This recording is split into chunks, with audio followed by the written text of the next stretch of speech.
Hello, Winterfest folks. This is week number 13. This week, Phil Brookman. He's the minister at my church.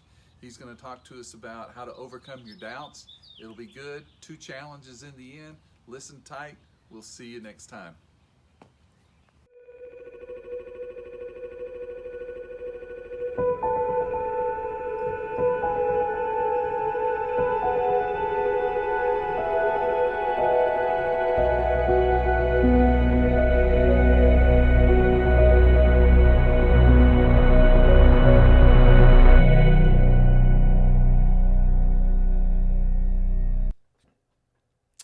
Hey Winterfest, hope you are doing well.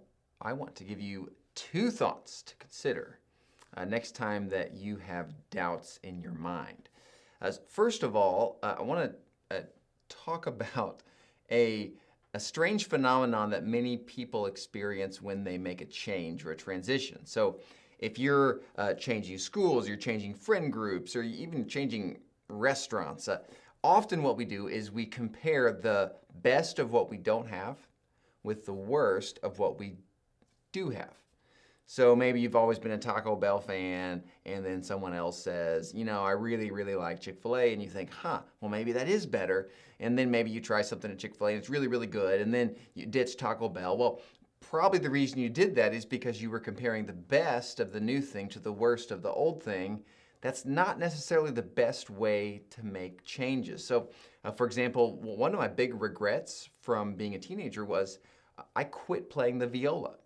I had played for 2 years, really enjoyed it, but then I started comparing the best of what I didn't have. I actually thought I would really enjoy basketball more. I compared that with the worst of what I did have, playing the viola, and I had grown tired of carrying my case on the school bus and all the hours of practice, and I thought, I just don't want to do that anymore. But then what I discovered is what a lot of people discover when they make decisions based on this idea, is that when I got to the other side, and I was playing basketball, doing fairly well, but by my sophomore year, I was like the 7th best guy on the team, and that's just the sophomore team, not even the JV or the varsity. And so what I found was I was practicing a lot, and I was getting hardly any playing time.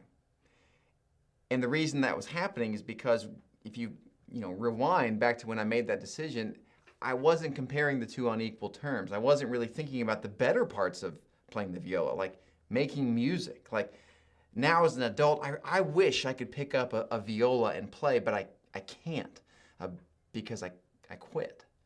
And now the reason I bring this up is because there's going to come a moment in your life where you're going to be very tempted to faith shop. So maybe you'll make a friend and you really like this person, but they're not a believer. And so you're going to be really attracted to their belief system because you like them. That's what we do. We're attracted to the things of the people that we like. And then you're going to start thinking, well, I wonder if that's better. And maybe if I walk away from faith and walk away from God, away from church, that it'd actually be a better way to live. Maybe there'd be less rules to obey, less things to do, less guilt. Like you start thinking maybe it would be better. But before you make that jump, I really want you to consider 2 things. And the first one is this. The other side always has a dark side.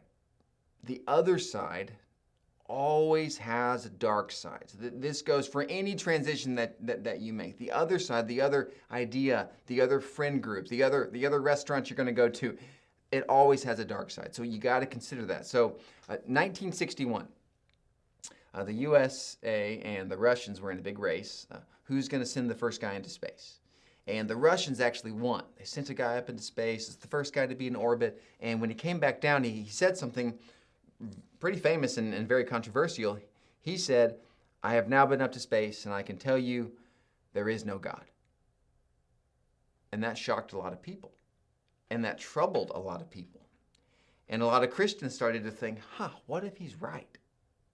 And they started comparing the best of what they didn't have. I wonder if it'd be better to believe that there wasn't a God. Maybe this is a better way to believe.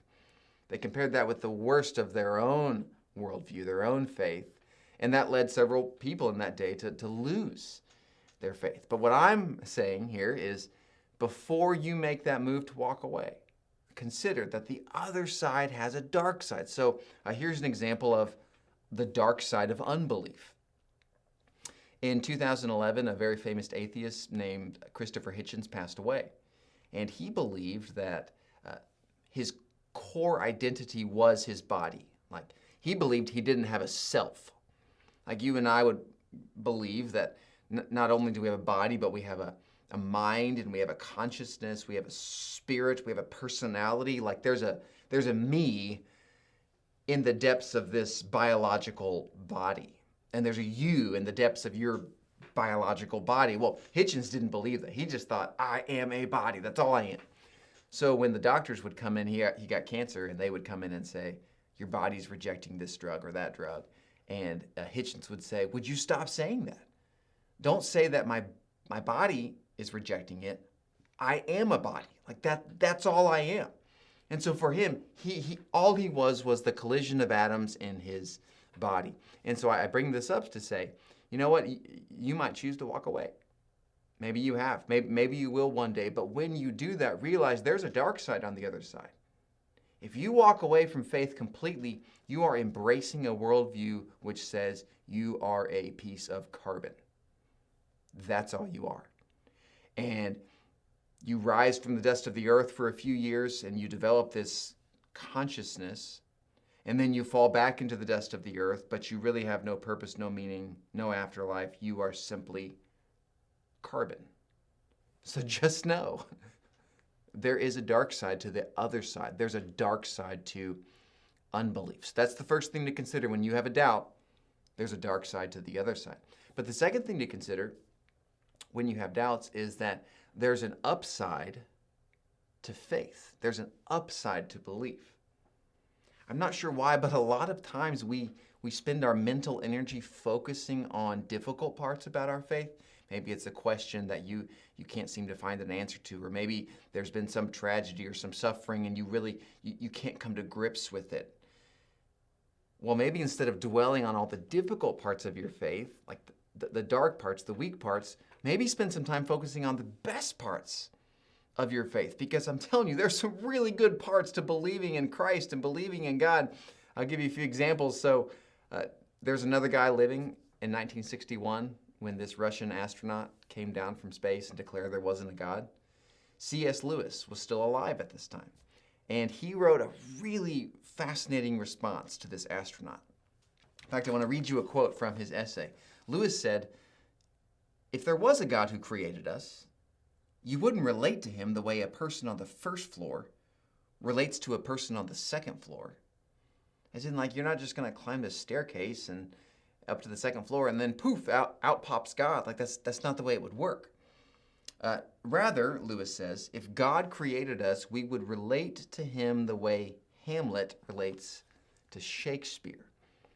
Shakespeare's a playwright. Hamlet's a character in the play that Shakespeare writes. How is Hamlet supposed to relate to Shakespeare? Well, it's not by going into a lab and doing some experiments and poof, out pops Shakespeare. Hamlet relates to Shakespeare by encountering his entire world. The whole world was made by Shakespeare, so therefore every scene, every character, the whole plot comes from the mind of Shakespeare. And so what Lewis is saying here is that you don't go take a spaceship up to space and then, there's God sitting on a throne on the moon, like I found him. That's not the way that God would relate to us. If he made the whole thing, then we would find his presence in all things. This is what the Apostle Paul says in Acts chapter 17. He says, in him, in God, we live and we move and we have our being. Like his presence is in all things. So when you feel a deep sense of like a longing for justice, or you feel drawn to beauty, or you feel drawn to human connection, and you wonder, well, why do I feel these things? Well, it's because you're made in the image of God, and he wrote the whole story, and so therefore, his fingerprints are all over the story. Now, I say all that just to say our faith has an upside. Focus on the upside. In fact, it gets even better. It's not just that God wrote himself into the story generically. He actually wrote himself into the story personally. There's an author, Dorothy Sayers, and she is a pretty brilliant woman. In the early 1900s, she was one of the first women to ever graduate Oxford. And she went on to write detective novels, and she's wildly successful. And her most popular series of all time was a series with the title Peter Wimsey. And it was about this character named Peter, and he would go around kind of like a Sherlock Holmes kind of a guy. He would solve mysteries, and he was a detective. He's a smart guy, but kind of a loner. And there's 15 books in this series. Well, something really interesting happens at book 6. A new character comes into the story by the name of Harriet Vane. Harriet Vane in the story was one of the earliest graduates from Oxford, being a woman, and she was a writer of detective novels. Now, people would interview Dorothy saying, like, why did you write this character into the story? And it was amazing what Dorothy said. Dorothy said, I had become so attached to this world, and particularly I had become so attached to the character of Peter. But I realized that within this world, Peter was lonely, and there was nothing that Peter could really do to save himself in this story. And so I decided to write myself into the story as Harriet Vane. And that way I could love Peter. That way I could save Peter. That way I could rescue Peter. It's pretty cool. You see, there's a lot of belief systems out there. And you're going to have friends that are going to not necessarily believe exactly the way you do, or you might have friends walk away from the faith, but I'm telling you, there's no other belief system in the world that champions a God who would love the world so much that he would actually write himself into the story. Like he wanted to come into the story to love us, to be with us, to rescue us, to save us. Like that's an incredible story. And so next time you have doubts, just remember 2 things. Number 1, the other side has a dark side. Don't forget that. And then number 2, always remember that your faith has a remarkable upside. And don't lose track of that. Winterfest, I hope you're doing well. We care about you. Always pursue God. Always pursue truth, even when you doubt, because God is faithful. God bless you this week.